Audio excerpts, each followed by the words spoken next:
Okay. All right, no problem. Thank you. Okay, 6:30, call the meeting to order. This is the February 5th, 2025 BZA meeting.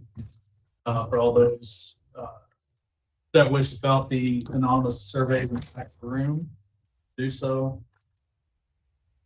First item on the agenda is the election of the 2025 officer. I'll just make note that we have our attorney Melissa Scholl joining us remotely. And so I'll just handle the officers. So I will open the floor for nominations for president of the BZA board for 2025.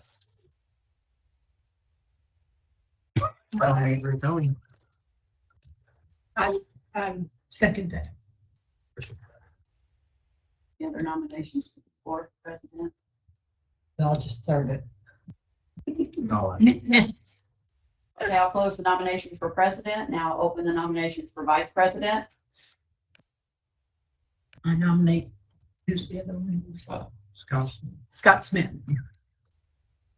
And Debbie, Yes. I don't think we took a vote on the president yet. Oh, Oh, the last one I did all three and then took a vote. Okay, let's vote on the president. We have a nomination from Paul Stone for Rick Owen to be president, seconded by Joyce Brindley. All those in favor? aye. Any opposed? Rick's our president. I have a nomination by Joyce Brindley for Scott Smith to be the vice president. Do we have a second? Second. Any other nominations from the floor for vice president? If not, I'll close the nominations and we'll have a vote for Scott Smith to be vice president in 2025. All those in favor say aye. Aye. Any opposed? Scott Smith will be the vice president. I'll open the nominations for the secretary for the BZA board for 2025. Nominate Missy down there. That would be Janie Livingston. Sorry. A second. I have a nomination by Joyce to nominate Janie Livingston for secretary, seconded by Rick Hoeing. Any other nominations? If not, I'll close the nominations and we'll have a vote. All those in favor of Janie being the secretary? Aye. Any opposed? We have our slate of officers for 2025. Turn it back over to Rick. Thank you. Next item on the agenda is the approval of the September 4th, 2024 minutes. You should have received those in the mail. Are there any additions or corrections? Seeing none, I'll look for a motion to accept. I make the motion that we accept them as sent. I second. Motion second. All in favor? Aye. All opposed? September minutes passed. You will also receive minutes for the December 4th, 2024 meeting minutes, in addition to corrections to the December meeting. Seeing none, I look for a motion. I make the motion that we accept the minutes as read and as sent to us. A second. Motion to accept the December 4th minutes. So all those in favor? Aye. Those opposed? It's passed. I will declare that I brought the wrong minutes for the September 4th, but I do have the December 4th for signatures. So signature by you and then With the other signatures next month. next month. Okay.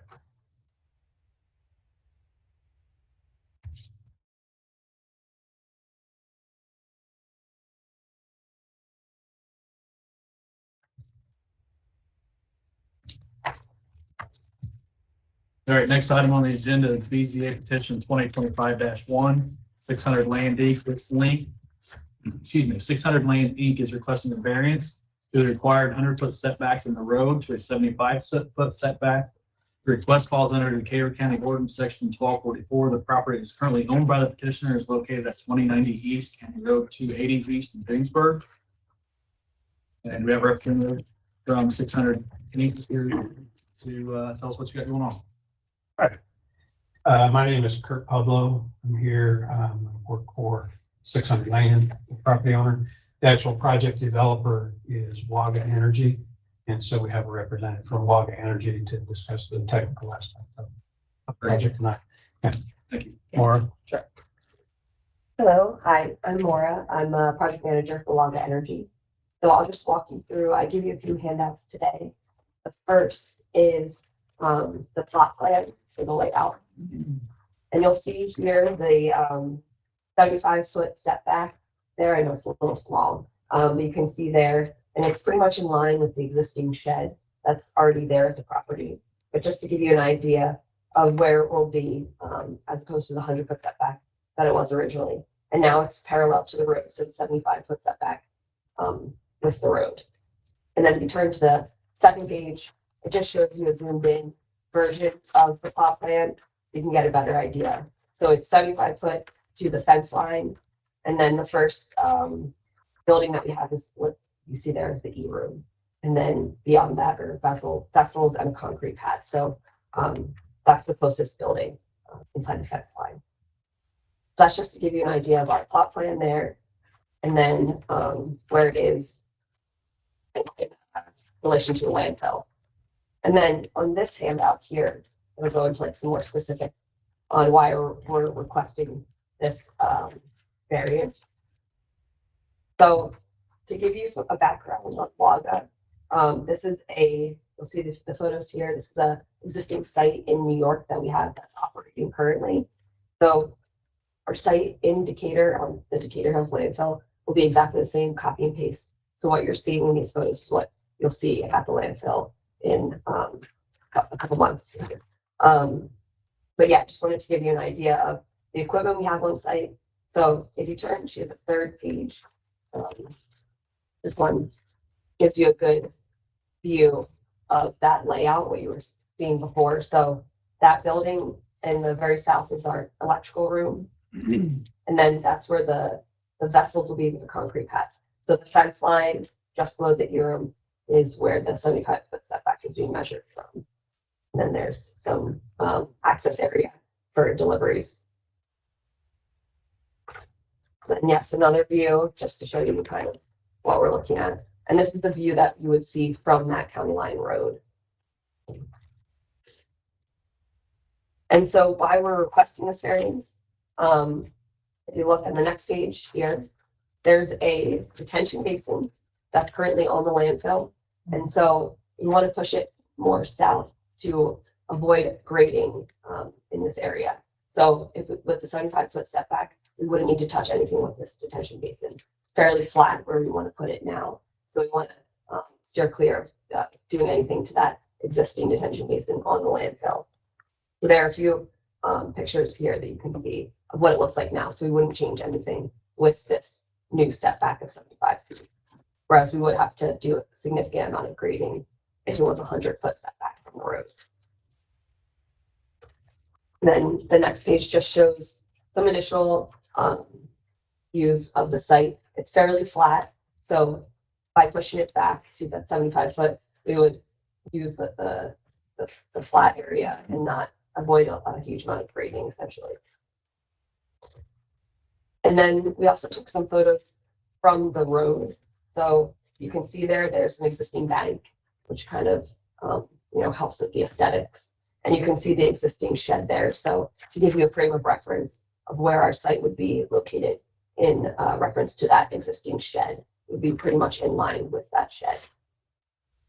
Yeah, just pointing out where the shed is, where the WAGA box will go. And then another view, and then you can see there's on page 8, there's an existing truck there, and our art will be behind that. That's about 60 feet from the road. Will be about 15 feet beyond that. And then, yeah, just a final photo, just to give you an idea of the view that you'd be seeing from the road. And currently, our site in New York, they've done a hypothetical noise assessment. So at about 1,000 feet, it's 40 decibels. And about from 75 feet, it's just under 50 decibels. So just to give you a range of the noise level that we've been looking at. You quantify 50 decibels? So I looked up the normal traffic is about 50 to 70 decibels. Yeah. So yeah, we have 2 compressors on site, which make the majority of the noise, and the thermal oxides are in flare, but the compressors are, you can see in the photo, they're in these containers. So it really helps with the noise. Will this be running 24/7? Yeah, 24/7. And the closest residence to this approximate distance? To the approximate distance. The, Sorry. I'm sorry. The closest residence is a house just on the, if you go back to the plan sheet that she had, the front page of that, and you see the existing shed mark. Yes. There's a house just to the west of that shed, so that would be the closest house. So how many feet is that? 125 to. 125, so it would be, yeah, 250, 300 feet. And that dimension doesn't really change because of the setback, because it's on the same road as the project. And to note, this project's previously been approved as a conditional use. Yes. We're really just looking at a variance now for the setback to Correct. the road. Correct, yeah, just reducing that setback from the edge of the road from 100 feet to 75 feet. Does it alter the vegetative buffer that's there now? Do you have to do anything there now in excess of what the original plan was? No.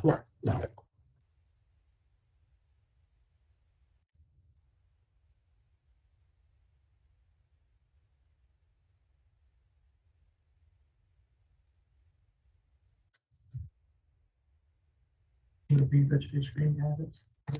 Or just, Well, I was just looking at the current vegetative screening that's there, it's native vegetative screening, I call it that. Yeah. But there's no intent to clear that or add any. There are. Oh, yeah, none of these photos show it, but there is a row of evergreen trees just inside like the fence row that you can see in these pictures. Kind of along the road. There's a row of evergreens in there. I don't see them in these photos. But down here, there's no. Yeah, they're pretty young, everything. Okay.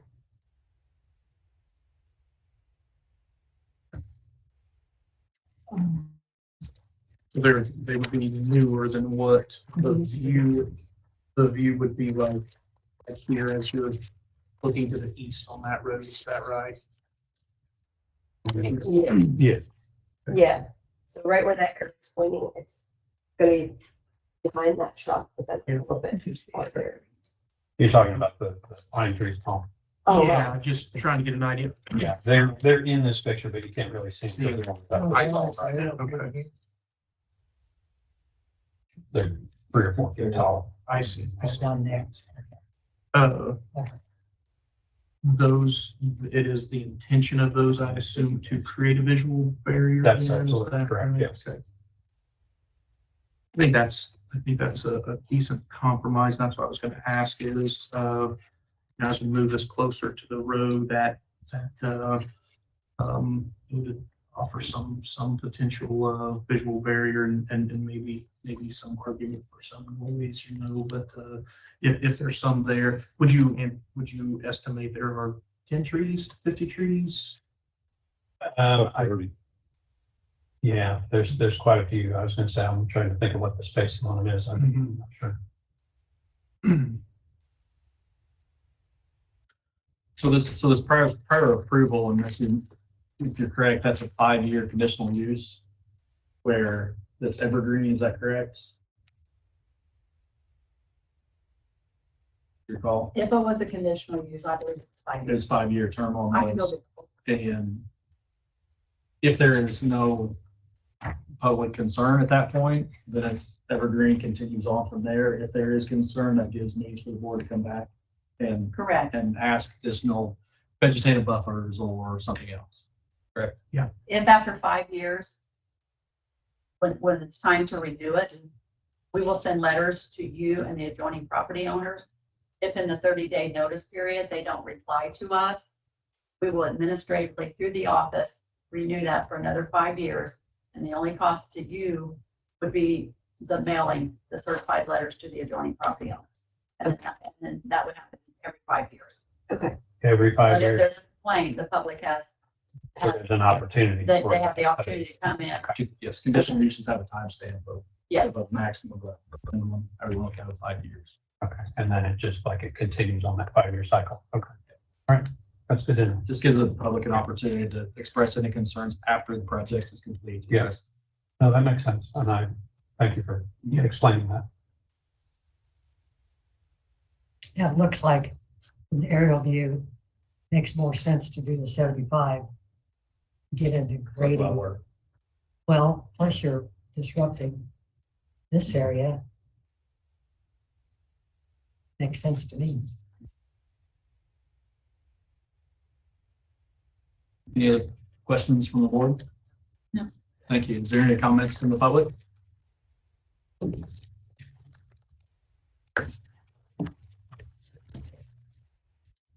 Seeing none. I'll entertain a motion. I make the motion that they accept, Vote on. Approval. or that we vote on. I mean,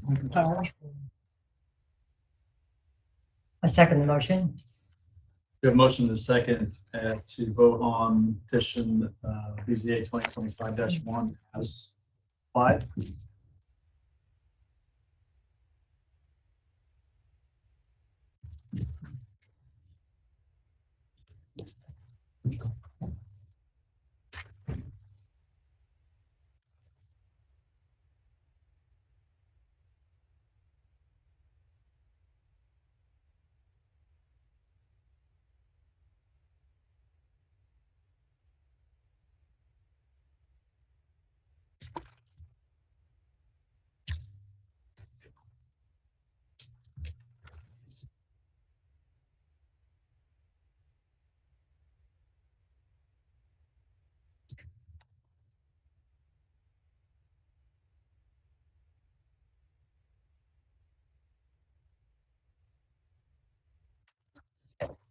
I'll read the votes.